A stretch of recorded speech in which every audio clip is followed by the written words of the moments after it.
कहानी की शुरुआत में हम आइसलैंड में हो रही बर्फबारी को देखते हैं, जिस दौरान घोड़ों का एक ग्रुप अपने घर की ओर जा रहा होता है। तभी अचानक कोई क्रीचर घोड़ों के पास आने लगता है, जिससे सभी घोड़े बहुत डर जाते हैं और वहां से भागने लगते हैं। इसके बाद वो क्रीचर भेड़ों के फार्म में आता है, जिसके आने से एक भेड़ अचानक से गहरी सांस लेकर बेहोश हो जाती है और क्रीचर वहां से चला जाता है। ये फार्म इंगवर और मारिया नाम के कपल का था, जो कि आइसलैंड के पहाड़ों में शांति से रह रहे थे। अब क्योंकि उनके बच्चे नहीं थे, इसलिए वो बहुत अकेला महसूस करते थे। फिर दोनों अपना परिवार चलाने के लिए भेड़ों की देखभाल के साथ साथ सब्जियों की खेती करने का काम करते थे। दरअसल ये जगह शहर से काफी दूर थी, जिस वजह से कोई भी यहाँ नहीं आता था और दोनों फार्म में काम करके अपना समय बिताते थे।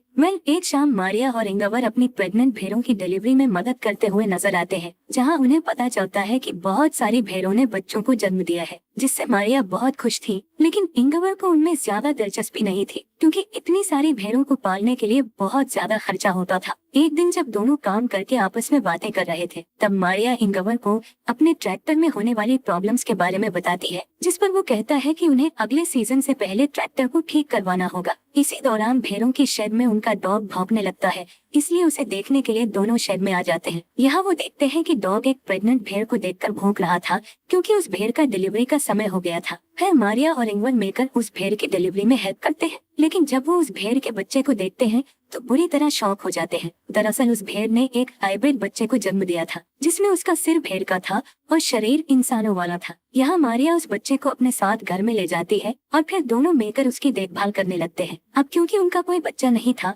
इसलिए वो उसे ही अपना बच्चा मानने लगते हैं और उसे बहुत प्यार करते हैं। साथ ही वो उसका नाम अरा रखते हैं और उसे इंसानों की तरह ट्रीट करते हैं। इसके अलावा इंगवर उसके लिए एक बेबी कार्ड ले आता है और उसे बेडरूम में रख देता है, ताकि अरा हमेशा उनके साथ रहे। कुछ दिन बीतने के बाद हम देखते हैं कि अरा की असली माँ अपने बच्चे को आवाज लगाकर बुला रही होती है, लेकिन मारिया उसे उसका बच्चा वापस नहीं करती है। इसके बाद इंगवर देखता है कि मारिया अरा को अपने बच्चे की तरह गोद में लेकर खिला रही है। ये देखकर इंगवर इमोशनल हो जाता है और रोने लगता है। पर अब हाइब्रिड भेड़ के आने से दोनों की जिंदगी में खुशियाँ आ चुकी थी, इसलिए इंगवर बहुत खुश होता है। एक दिन जब इंगवर ट्रैक्टर को ठीक करने की कोशिश कर रहा था, तब उसका डॉग उसे खेत की ओर इशारा करके कुछ दिखाने की कोशिश करता है, लेकिन इंगवर को कुछ समझ नहीं आता, इसलिए वो उसे इग्नोर कर देता है। इसी तरह समय बीतता जाता है और अरा की असली माँ अपने बच्चे की तलाश में घर के पास आकर खड़ी रहती है, लेकिन मारिया हमेशा उसे घर से दूर कर देती है, जबकि अरा विंडो से उसे देखती रहती है। एक सुबह जब मारिया खेत में काम करने के लिए जाती है,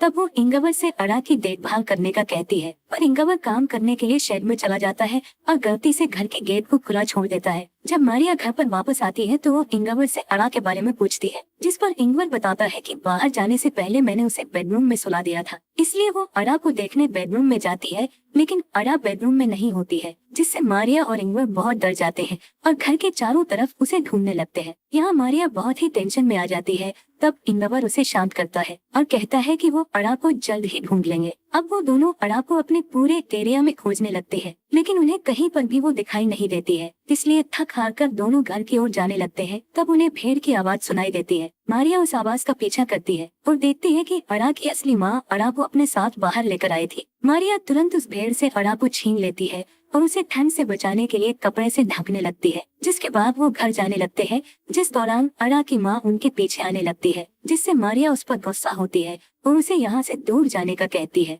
घर में आने के बाद वो अरा को सुला देते हैं और राहत की सांस लेते हैं। कुछ महीनों बाद अरा बड़ी हो जाती है और अब वो इस परिवार का हिस्सा बन चुकी थी। खासकर अरा का रिश्ता मारिया के साथ बहुत अच्छा हो गया था और वो दोनों एक दूसरे के बिना नहीं रह सकती थी। एक रात मारिया को भेड़ों के बारे में डरावना सपना आता है, जिसे देखकर वो जाग जाती है और सोचने लगती है कि शायद अरा की माँ उसे अरा से दूर ले जाएगी। इसलिए मारिया अरा को बचाने के लिए एक प्लान बनाती है, जिसमें वो इंगवर और अरा को सोता हुआ छोड़ घर के बाहर आ जाती है और अरा की माँ को शूट करके मार डालती है, जिसके बाद वो उस भेड़ को वहीं पर दफना देती है। तभी इंगवर का भाई पीटर मारिया को ऐसा करते हुए देख लेता है। असल में पीटर शहर में रहा करता था और छोटे मोटे क्राइम करके पैसा कमाता था, लेकिन कुछ कारणों से उसके साथी उसे इंगवर के यहाँ छोड़कर चले गए थे। खैर पीटर भेड़ों के शहर में जाकर सो जाता है। जब उसकी आँख खुलती है तो उसे अरा दिखाई देती है, लेकिन जल्द ही अरा वहाँ से गायब हो जाती है, जिससे पीटर को लगता है कि शायद उसने कोई सपना देखा था। सुबह होने पर पीटर इंगवार से मिलता है, जिसे देखकर इंगवार बहुत खुश होता है क्योंकि पीटर काफी समय के बाद यहाँ आया था। इसके बाद इंगवार उसे घर के अंदर लाता है और मारिया से नाश्ता बनाने का कहता है। जब वो लोग नाश्ता करने के लिए बैठते हैं तब वहाँ अड़ा भी आ जाती है। यहाँ मारिया अड़ा को पीटर से मिलाती है, लेकिन पीटर अड़ा को देखकर थोड़ा परेशान हो जाता है और किसी से कुछ भी नहीं कहता है। कुछ समय बाद अड़ा और मारिया एक साथ समय बिताते हुए नहा रही होती है। इस दौरान इंगवार और पीटर घर को पेंट कर रहे होते हैं। अभी पीटर घर के अंदर जाता है और मारिया को अड़ा के साथ नहाते हुए देखता है। जब इंगवार घर में आता है तब पीटर उससे पूछता है कि आखिर यहाँ क्या चल रहा है, जिस पर इंगवार उससे सिर्फ इतना कहता है कि उनका परिवार बहुत खुश है। रात में मारिया अड़ा को पीटर के पास लाती है और अड़ा को अपने अंकल पीटर से गुड नाइट कहने का बोलती है। तब पीटर एक बार फिर इंगवार से अड़ा के बारे में बात करने की कोशिश करता है, जिस पर इंगवार कहता है कि वो इस बारे में बात करना नहीं चाहता है। साथ ही वो पीटर से कहता है कि तुम यहाँ जब तक चाहो तब तक रह सकते हो, लेकिन तुम हमारे पर्सनल लाइफ में कोई भी इंटरफेयर नहीं करोगे। यहाँ मारिया इंगवार से पूछती है कि आखिर पीटर यहाँ कितने दिनों तक रुकने वाला है। असल में पीटर मारिया के साथ फ्लर्ट करता था और उसे हमेशा गंदी नजरों से देखा करता था, इसलिए वो चाहती थी कि पीटर जल्द से जल्द यहाँ से चला जाए। खैर इंगवार उससे कहता है कि पीटर यहाँ कुछ समय तक रहेगा क्योंकि वो अक्सर उन लोगों से बचने के लिए यहाँ आता है जिनको उसे पैसे चुकाने होते हैं। अगली सुबह तीनों मिलकर खेत में आलू लगा रहे होते हैं और उनका डॉग अड़ा की देखभाल कर रहा होता है, लेकिन अड़ा उस डॉग को डरा देती है। दूसरी तरफ तीनों एक ब्रेक लेते हैं, जिस दौरान पीटर मारिया से फ्लर्ट करने लगता है, लेकिन मारिया उसे दूर कर देती है। तब पीटर उससे कहता है कि तुम जिसे इंसान समझकर अपने घर में रखे हुए हो वो सिर्फ एक जानवर है, पर मारिया उसकी बातों पर ध्यान नहीं देती है और वहाँ से चली जाती है। अगली सुबह इंगवार अपने भाई पीटर को उठाता है और उसे एक शेड की सफाई करने के लिए मदद मांगता है। तब पीटर को सफाई करते समय अपने पुराने ड्रम्स मिलते हैं, जिन्हें देखकर वो बहुत खुश हो जाता है और ड्रम्स को बजाने लगता है। तब ड्रम्स की आवाज सुनकर अड़ा वहाँ आ जाती है और ड्रम्स का म्यूजिक सुनकर एंजॉय करने लगती है, पर पीटर को ये चीज पसंद नहीं आती है, इसलिए वो अड़ा का मजाक उड़ाने लगता है। साथ ही वो अड़ा को बाहर ले जाता है और उसे भेड़ बोलते हुए जबरदस्ती घास खिलाने लगता है, जिस दौरान इंगवार वहाँ आ जाता है और पीटर को ऐसा करते देख लेता है। अब इंगवार गुस्से में आकर पीटर को डांटने लगता है और अड़ा को अपने साथ ले जाने लगता है, जिस पर पीटर उससे कहता है कि अड़ा कोई इंसान नहीं है बल्कि एक जानवर है, पर इंगवार उसकी बातों को इग्नोर करके वहाँ से चला जाता है। अगली सुबह हम पीटर को देखते हैं जो चुपके से मारिया और इंगवार के बेडरूम में जाता है और उन्हें बताए बिना अड़ा को बाहर ले आता है। इसके बाद पीटर शेड से एक गन उठाता है और अड़ा को घर से दूर ले जाता है, जहाँ वो अचानक से अड़ा के ऊपर गन पॉइंट कर देता है